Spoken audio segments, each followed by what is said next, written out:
En Formule 1, la présentation d'une nouvelle monoplace est toujours un grand moment. C'est l'aboutissement de milliers d'heures de travail. L'an dernier, Ferrari avait marqué les esprits avec un lancement plein de passion, agrémenté d'une première sortie en piste pour sa SF23. Par le passé, d'autres écuries avaient déjà eu des idées pour le moins originales.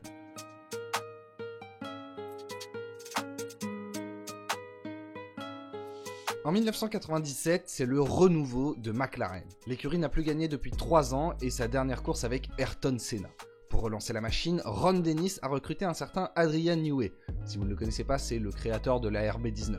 Et ces monoplaces sont désormais propulsées par un moteur Mercedes. Le changement d'air va s'étendre aux couleurs de McLaren qui délaisse le légendaire blanc et rouge pour une livrée à la dominance grise. Marlboro cède sa place à West comme sponsor principal. C'est la naissance des flèches d'argent. Et pour introduire sa MP412, la chic écurie britannique casse les codes. La présentation est confiée aux Spice Girls, un girl band ultra populaire de l'époque, parmi lesquels on trouve par exemple Victoria Beckham ou encore Jerry Halliwell, la future femme de Christian Horner.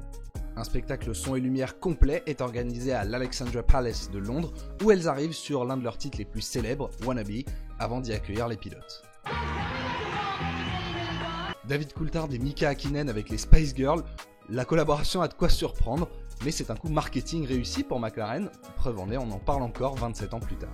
Côté performance, il faut croire que les Spice Girls ont plutôt porté chance aux pilotes, puisque David Coulthard remporte la première course de la saison et que Mika Häkkinen remportera la première victoire de sa carrière lors de l'ultime Grand Prix de l'année.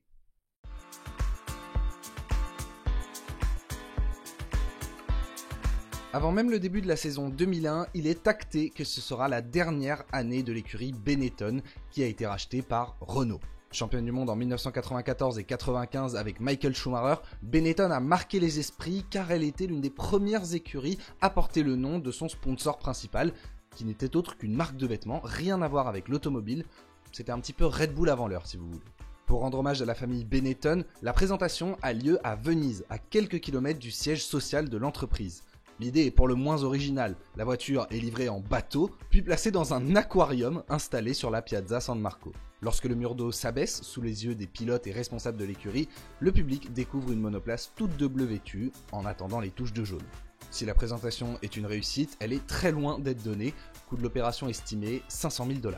Derrière son chef de file, l'italien Giancarlo Fisichella, la future écurie Renault a misé sur la jeunesse en donnant sa chance à Jenson Button pour une deuxième saison en Formule 1, mais également du côté de ses pilotes réservistes, avec un certain Mark Webber d'un côté et un certain Fernando Alonso de l'autre, lequel est placé chez Minardi pour la saison 2001. La Benetton B201 ne connaîtra pas la gloire avec seulement 3 entrées dans les points pour Fisico et une seule pour Button, mais des bases solides ont été posées pour l'avenir.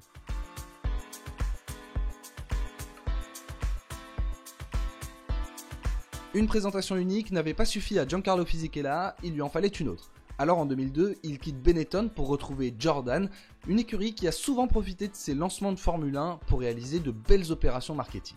La présentation de la Jordan EJ12 est sans doute restée la plus mythique. Elle met à l'honneur son tout nouveau partenariat avec DHL, l'une des plus grandes sociétés de transport.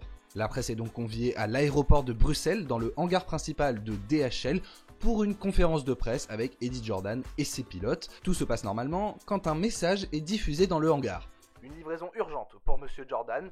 Une vidéo d'un Airbus A300 aux couleurs de DHL est alors projetée en compagnie d'un jeu de son et lumière, puis ce même A300 apparaît au bout du hangar. La livraison n'est ni plus ni moins que la Jordan EJ12 qui est sortie par la porte latérale de l'avion par des employés DHL à l'aide d'un chariot élévateur. L'effet obtenu est celui escompté, la fascination est totale. La monoplace repartira très rapidement en avion, direction Londres puis l'Australie où se déroule le premier Grand Prix de la saison. Malheureusement, elle n'ira jamais aussi vite qu'un Airbus A300 et ne rentrera dans les points qu'à 5 reprises en 2002.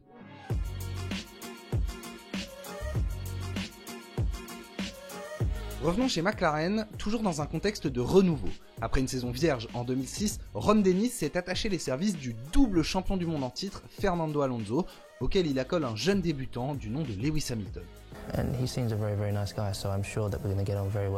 La présentation est pratiquement dédiée au champion puisqu'elle a lieu à Valence, sur les terres de l'Espagnol. Le numéro 1 est de retour sur la flèche d'argent et ça va se savoir, McLaren a vu les choses en très grand.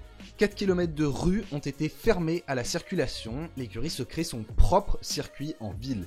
Les pilotes arrivent en Mercedes SL55, saluent la foule, font le show. avant de se diriger vers l'impressionnante Cité des Arts et des Sciences, où un spectacle a été organisé pour un millier d'invités.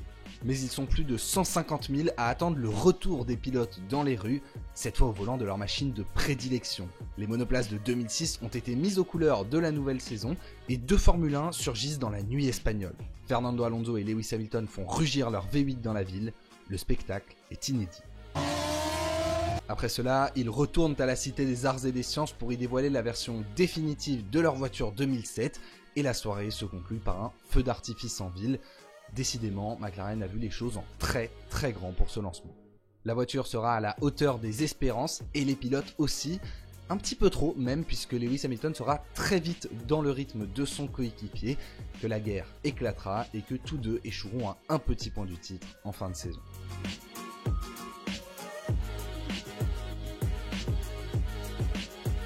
On termine toujours chez McLaren décidément et une nouvelle fois à l'étranger. En 2011, l'écurie de Ron Dennis organise une nouvelle présentation en public, cette fois sur la Potsdamer Platz de Berlin, à quelques mètres du centre Vodafone, le sponsor principal de l'écurie qui conduit cette opération marketing. Des mécaniciens McLaren apportent tout d'abord une carcasse de monoplace, un châssis, un moteur, quelques morceaux de carrosserie, puis d'autres pièces arrivent les unes après les autres et la voiture est assemblée comme un immense Lego devant le public. Les pilotes Jenson Button et Lewis Hamilton, encore eux, arrivent avec les ultimes pièces, le volant et la protection de cou, puis la voiture est démarrée en plein Berlin, preuve que l'écurie n'a pas apporté qu'une coquille vide et qu'elle présente bien sa véritable MP426. La principale spécificité de cette monoplace sont ses pontons en forme de L qui attisent tout de suite la curiosité. Au volant de cette McLaren, Jenson Button ressortira vainqueur d'une lutte pour le titre de vice-champion du monde face à Mark Webber et Fernando Alonso, mais loin derrière Sébastien Vettel. Il remportera également le Grand Prix le plus long de l'histoire de la Formule 1 au Canada.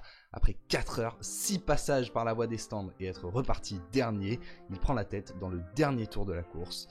Mais ça, c'est une autre histoire.